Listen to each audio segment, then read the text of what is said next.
Olá pessoal, tudo bem?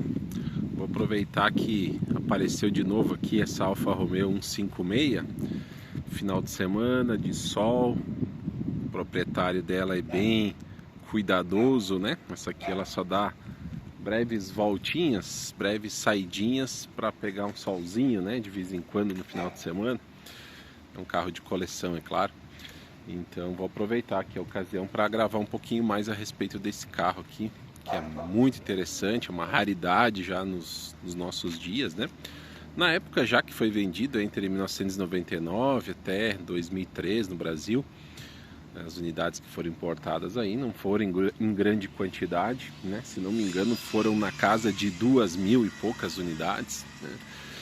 Então na época já não se via muito desse carro aqui, que era uma marca, Alfa Romeo era uma marca premium, né? Uma marca de carros de preço maior, por isso que não foi comercializada em grande quantidade. Também no Brasil ela não teve uma estrutura própria, é uma marca que trabalhou assim nas concessionárias da Fiat, que a Alfa Romeo era do grupo Fiat, continua sendo, né? Atualmente do grupo Stellantis. E hoje então é uma grande raridade, né? Um carro aí que já tem mais de 20 anos, né? Então é difícil de a gente achar. Vou aproveitar para gravar um pouquinho mais, para mostrar mais detalhes, né? Eu tinha feito já um outro vídeo em ambiente fechado, e aí nesse vídeo aqui eu vou mostrar um pouquinho mais os detalhes desse carro aqui, que é um exemplar em perfeito estado de conservação.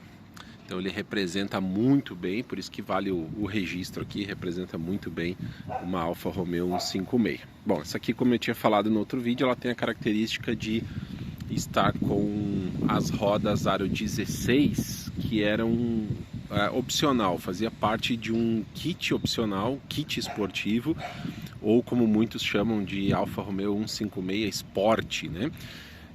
Que era uma 156 que vinha com um kit composto pelas rodas aro 16, por uma saia lateral. Os bancos, ao invés de serem de couro, eles eram bancos de tecido preto, com inscrição em vermelho. Os mostradores do painel, ao invés de serem mostradores com fundo branco, como aparece aqui, eram mostradores pretos com os números em vermelho, né? O volante aqui não era esse volante de madeira, nem a manopla de madeira, nem essa parte central do painel. O volante e a manopla eram de couros, e a parte central do painel era um material assim que lembra a fibra de carbono, um acabamento assim escurecido diferente, né? Então ela tinha um visual geral diferente, porém em questão de suspensão, câmbio, motor, era o mesmo motor 2.0 16V Twin Spark. Bom, queria falar um pouquinho desse carro aqui, sobre dois aspectos, tá? Primeiro, duas possibilidades de uso, digamos assim. Isso que eu queria abordar aqui nesse vídeo. Duas possibilidades de uso. Digamos que você está pensando em comprar uma Alfa Romeo 156 como essa aqui para uso, como carro de uso, né? Bom, então tem algumas considerações se você está pensando em ter uma Alfa 156 como carro de uso, e algumas considerações se você pensa em ter esse carro como carro de coleção, como é esse aqui, essa unidade aqui que a gente está vendo. É um carro aí que tem 80 mil quilômetros e é extremamente bem cuidado e com uso restrito, né? Assim, pensando na conservação do carro, o que é muito legal. Já adianto aqui a minha opinião da importância de se preservar, de conservar esse carro, porque acredito eu ser esse carro aqui representar um importante capítulo na história da indústria automobilística mundial, e a gente teve o privilégio de ter unidades da Alfa Romeo 156 aqui no Brasil. Bom, mas falando primeiro na possibilidade de você ter um carro desses para usar como seu carro, como um carro de uso diário, tá? Bom, há dois aspectos que eu acredito que devem ser considerados assim, que você deve ponderar, né, antes de tomar essa decisão. Primeiro é a questão da dificuldade de peças, tá?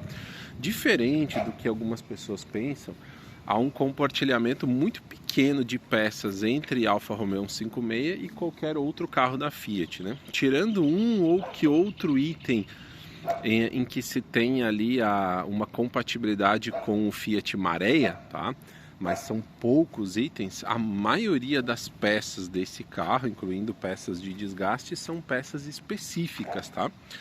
Então não é uma missão fácil, né? Você não tem aí uma concessionária, por exemplo, para ir lá encomendar facilmente uma peça de Alfa Romeo 156. Não estou falando nem de disponibilidade de entrega imediata, né? De pronta entrega, de ter que encomendar, mas às vezes a dificuldade de até se achar uma peça para esse carro, tá?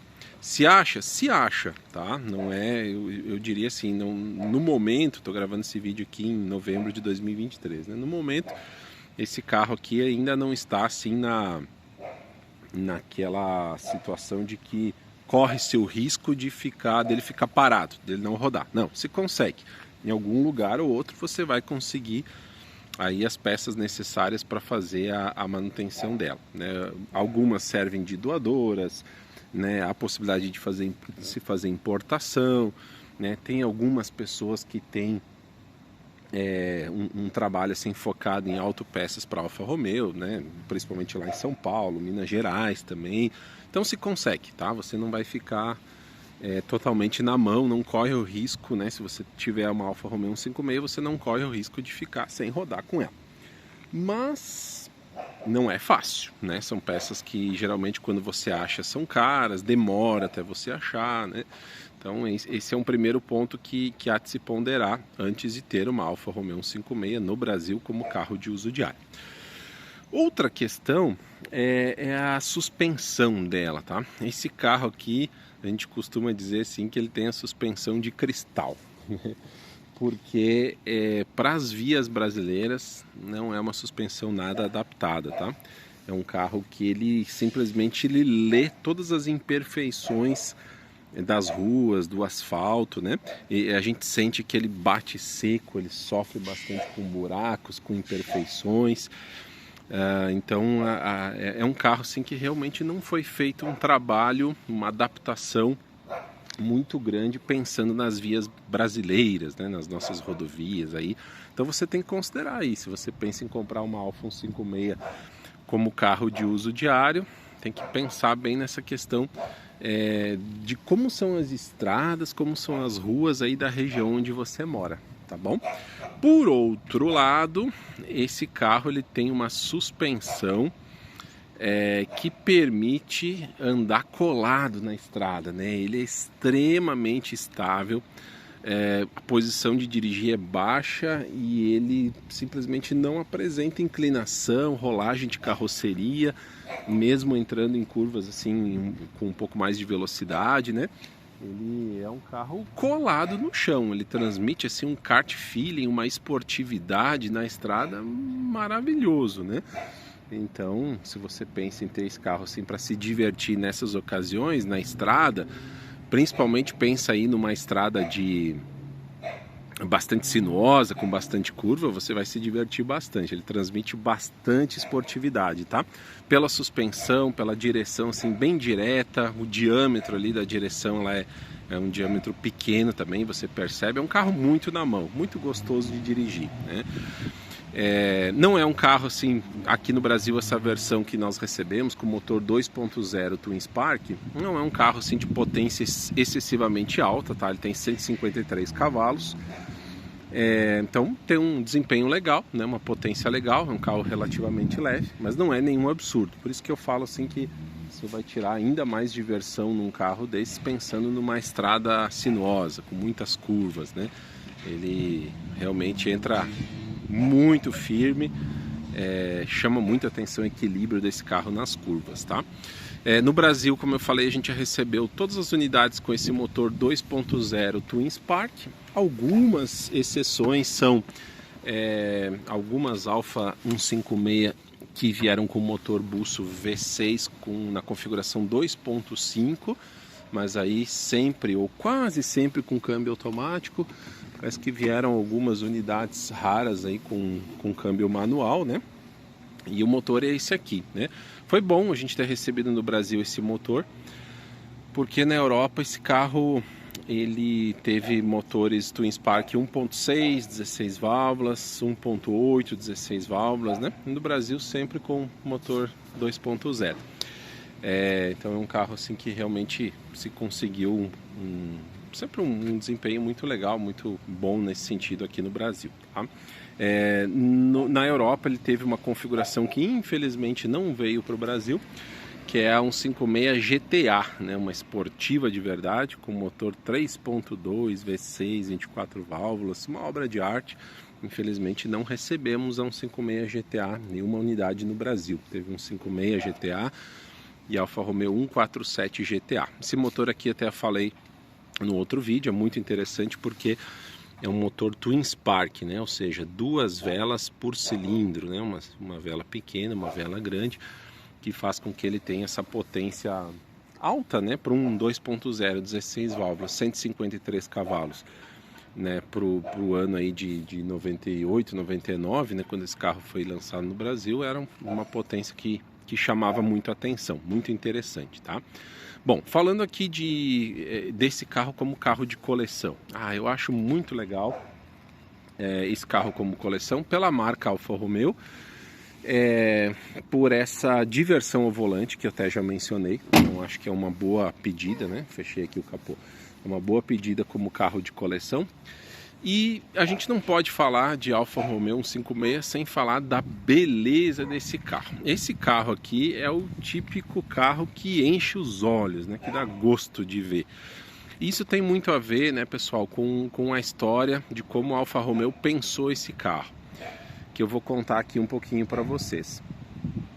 Quando esse carro foi pensado na Europa, na década de 90, a Alfa Romeo ela planejou ter um carro de volume, né? Então eles queriam um carro que fosse bonito e que o design não fosse controverso, porque a Alfa Romeo, se por um lado é conhecida por fazer carros bonitos, também tem muitos modelos da Alfa que são controversos, né? Que agrada os mais aficionados, agrada e os apaixonados por Alfa Romeo, mas desagrada alguns que às vezes não entendem ou simplesmente não gostam, né? Questão de gosto, não gostam do design. Agora a Alfa 156, dificilmente alguém vai dizer que esse carro não é muito bonito, né? A maioria das pessoas acha esse carro muito bonito, por isso que até hoje, né, se não me engano, até hoje a Alfa 156 foi o maior sucesso comercial da Alfa Romeo em todo o mundo.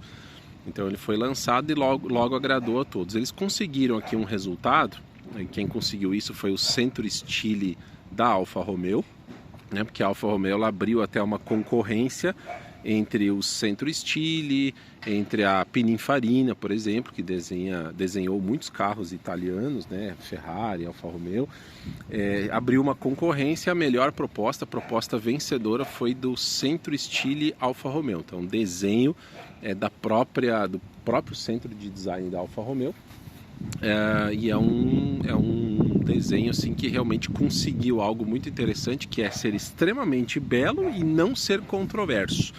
Tá? Destaque aqui para a altura, né? Um carro assim bastante baixo, é um sedã médio pequeno, um médio compacto, né? Então ele transmite assim bastante leveza aqui nas linhas. E ele é um carro que chama atenção também por essa solução de portas aqui, né? Então ele é um sedã 4 portas, todas elas são 4 portas, que consegue transmitir uma ideia aqui, uma impressão de design de um carro 2 portas por causa dessa solução da porta traseira aqui que é escondida, né? Então não dá para falar desse carro aqui sem mencionar assim, a beleza do carro de todos os ângulos, tá? Olha, esse é um dos poucos carros aqui que de todos os ângulos ela é muito bonita, pro meu gosto, né? Você pode comentar aí qual o seu gosto. Mas a frente do carro com esse cuore esportivo ou emblema esportivo da Alfa Romeo aqui em formato de coração, né? Bem destacado no centro do para-choque, a placa dianteira deslocada, é um design bem peculiar, bem original, né? Não tem nada de geral aqui, não tem nada de genérico, né, nesse design, mas ele é todo muito original, né? É um carro que externamente ele não lembra nada, né? Não se baseia em muitos outros carros, ele é super original. A lateral também que transmite muito dinamismo, a traseira, né, com uma solução muito bem. Eu vejo sim que alguns carros atuais até meio que imitam essa solução aqui de formato de faróis, né, que chamava muito atenção na época. É um desenho muito bonito, muito legal. O interior dela, que daí sim tem base em alfas mais antigas, como as GTV, as Spider antigas, né? Então, um interior extremamente bem resolvido. Essa versão aqui, Elegance, tem um conjunto que eu acho muito interessante, que é esse volante de madeira aqui. À primeira vista, assim, imaginando um carro hoje assim, com volante de madeira, talvez você não goste muito, mas isso aqui ele transmite uma experiência de guiar diferente, tá? Então, como carro de coleção, mais uma vez falando, é uma boa pedida. É um carro interessantíssimo, assim como a manopla, essa parte central do painel aqui, e os bancos, tudo isso formava um kit que é conhecido como kit Momo, porque tem a marca Momo, né, a grife Momo que forneceu. Inclusive tem aqui a indicação nos bancos, né, da marca Momo. Então veja que interessante, né, a solução de design, assim, olha como é bonito o painel desse carro, né? Cada detalhe, ele é um carro assim, de extremo bom gosto, acabamento primoroso, tá? Inclusive a gente observa assim os detalhes aqui por dentro das portas, lá dentro do porta-luvas, tudo muito forradinho, aveludado, né? Materiais macios ao toque, né? O soft touch, né? Como se fala muito hoje. Então ele é um carro de acabamento muito primoroso e muito bem desenhado, assim, um carro muito interessante assim, em cada detalhe dele, tá bom, pessoal? Então tá aqui os detalhes aí que eu queria mostrar para vocês aqui da Alfa Romeo 156. Tem muita coisa para falar desse carro aqui. Outro dia eu gravo com certeza outro vídeo trazendo outros detalhes, porque esse aqui é um carro que realmente tem muita história, um carro que chama muita atenção hoje. Andando com ele na rua chama muito atenção, né? O pessoal sempre pergunta, sempre dá uma olhada. O pessoal lembra, né, que era um carro que aparecia mais na época. E hoje é um carro assim que se tornou muito peculiar aí nas nossas ruas. Tem boas unidades no Brasil, uma boa quantidade, que estão sendo muito bem cuidadas, muito bem guardadas. Então, de vez em quando aparece aí, principalmente em encontros de carros antigos, não é mesmo? Legal, pessoal. Obrigado pela atenção de todos. Um abraço.